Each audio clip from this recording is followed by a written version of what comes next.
including one in the 3rd Congressional District. And our guest is the incumbent Republican who holds that seat. Zach Nunn is here. Zach, thanks for coming on to the Scott Jennings Show. Now, you're a 20-year combat aviator.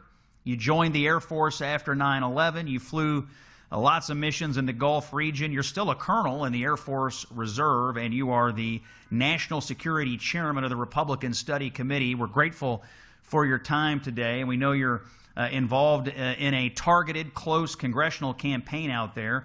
We'll get to the politics in a moment. I want to start here.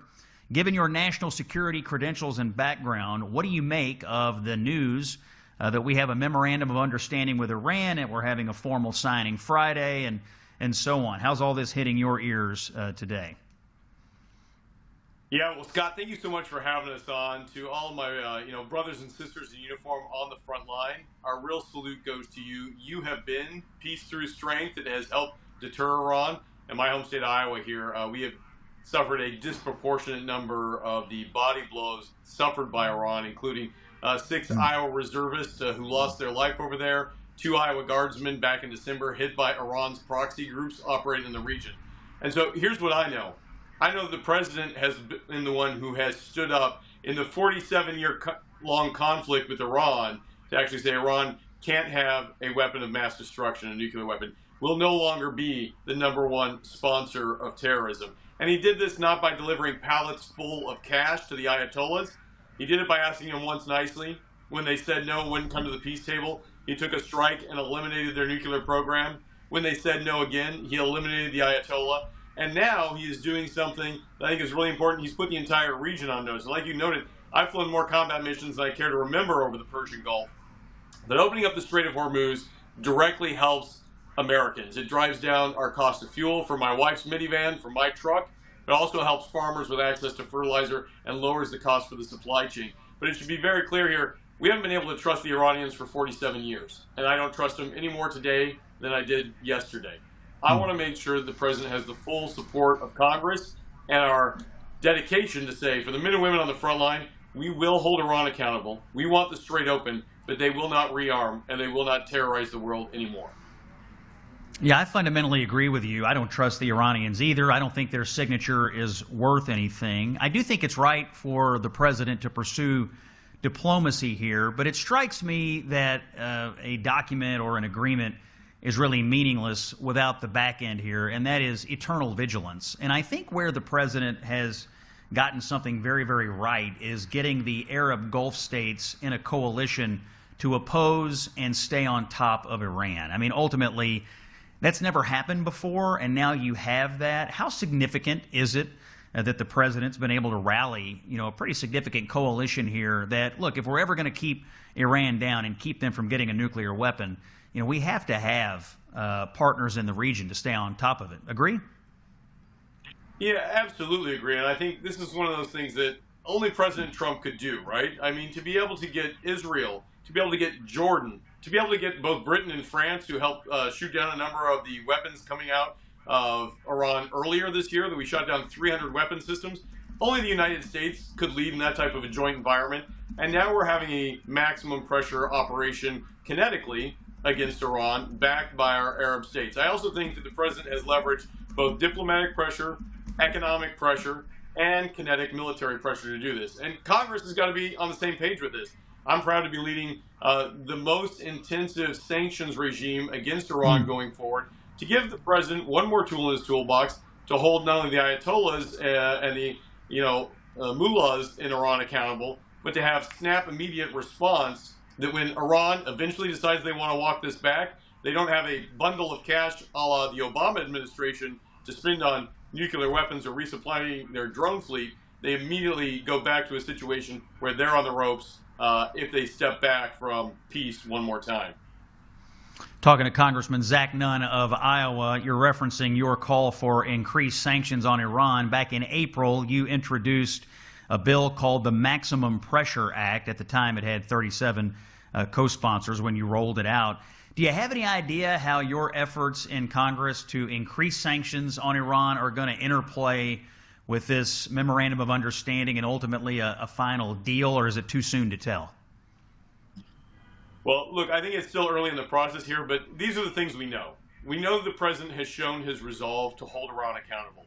We know that the president and Vice President Vance have stepped forward aggressively with allies in the region, and Pakistan being an arbitrator in the space, to make sure the Iranians know the red lines that the United States will no longer tolerate a nuclear Iran or an Iran that sponsors terrorism. And most importantly, in the immediate, we're opening up that Strait of Hormuz so that the free flow of things like oil, like fertilizer, important to my home state of Iowa, can move forward. What we're trying to do is back up the administration, back up the American people by having a sanctions policy already approved with congressional buy-in that the president can deploy immediately. And as the MOU comes back to Congress, it's incumbent on us to make sure that we're holding the Iranian the Iranian regime accountable to not only help the Iranian people, but most importantly to help the American people and the world know that Iran is not going to be a constant threat that has, in many cases, killed hundreds of Americans overseas, threatened millions of Americans right here at home. I want to make sure that this is no longer the back and forth game we played for the last 4 decades, but that we truly keep Iran on the straight and narrow marching forward. Let's talk about some priorities back home for your folks out in Iowa. I know that you have the Secretary of Transportation, Sean Duffy, coming out on Thursday. You all are going to make a couple of stops. There was something in the Working Families Tax Cut bill, the big, beautiful bill from last summer, that delivered $46 million to Iowa for a couple of projects you'll be focused on this week. Tell us about what you and Duffy are up to. Well, first of all, I want to say Sean Duffy's not only a great friend, he's been a real leader highlighting how transportation, how hard infrastructure, how tax dollar investments in real projects create economic growth. And, you know, Scott, we've got a saying here in Iowa, if you build it, they will come. That means we're building a world-class airport right here that is going to grow the economic side of Iowa. We're one of the main growers of corn, of hogs, of agriculture across the board. We're making real investment in hard infrastructure. We're talking roads and bridges to help feed and fuel the country. And we're making a real commitment so that all walks of life have access to dependable transportation. Sean Duffy coming to Iowa is really about highlighting how the administration and Congress have worked together to not only pass appropriations budgets, something that this Congress did that hasn't happened since the time I was back in high school, Scott, back when Newt Gingrich was Speaker of the House. But now with these allocations, we're using tax dollars wisely to be able to put into real projects that will grow America's economy, help drive down costs for American families, and equally important, this is the kind of thing that taxpayers want to see a responsible government do. So I want to talk to you about some polling that came out this weekend, and I was sort of shocked by this. I mean, you obviously served our country, and you, like most Republicans, love our country. NBC News had a poll saying that 90% of Republicans were extremely proud to be in America. But in that same poll, less than 30% of Democrats said the same thing. Talk to me about the divide in our country, about something as basic as, do you love America? Are you patriotic about America? Do you think America is the best country on earth? How did we get to a place where Republicans and conservatives, you know, that number 90%, that's been consistent for a very long time. But for Democrats, that number has fallen off the cliff. And we hear their leaders and their cultural leaders like Robert De Niro saying you can't love a country if a Republican's in the White House. What do you make of that? How does that affect you as you campaign for your own seat in Iowa? Well, Scott, you know, you go to battle every week on behalf of common sense. And I've seen you on CNN, and you take it to some of these folks who are in this I hate America more than I love it situation. And they will give you every reason in the book to decry why America hasn't done enough and never give a single appreciation to the fact of what America is doing to make all of our lives better. Look, I look at the 250th birthday celebration going on. I got 6 kiddos, taking them out to Washington, D.C., so they get to see it firsthand. And one of the things that impresses me most is this administration has got just the basics right.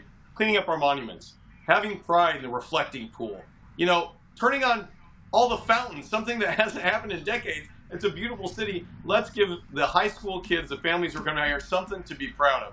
And on the home front, I think it really matters. I just led legislation to help back the blue. It passed through Congress. You know, we had every Republican on board, and I'm happy to say we got 23 Democrats on board who supported law enforcement in our hometown communities. But what I also noted is 173 Democrats voted against it. And there's no reason to do that. And back here at home, I see my political opponent who won't support the police, who wants a sanctuary city for everybody, and including releasing individuals who are known criminals back out onto the streets rather than working with law enforcement or the federal government because they're just that frustrated about who's in the White House. And when we put personal politics ahead of national pride, that we are all Americans, that we all have far more in common to be able to work forward to, we really create a fissure in our societies. And I'm so proud to say Iowans are pragmatic people. They're looking for people who deliver results. They're looking for people who work across the aisle. I'm proud to be a bipartisan member of Congress, but I'm more proud we've been able to deliver real results. And so, Scott, when you ask me what brings America forward, it's those people who want to work together towards common solutions. That's what we're fighting for. And I think every American, Republican, Independent, Democrat can be very proud of that. All right, that voice you're hearing, Zach Nunn of Iowa. He represents the 3rd District. He is a veteran of the Air Force, still in the Air Force, a colonel in the Air Force Reserve, one of the bright young national security voices we have in the United States Congress right now. Zach, we'll keep an eye on your race. I know you're in a targeted campaign out there. We'll keep an eye on it and have you back soon, and good luck to you. Scott, appreciate all you do. Be safe, brother.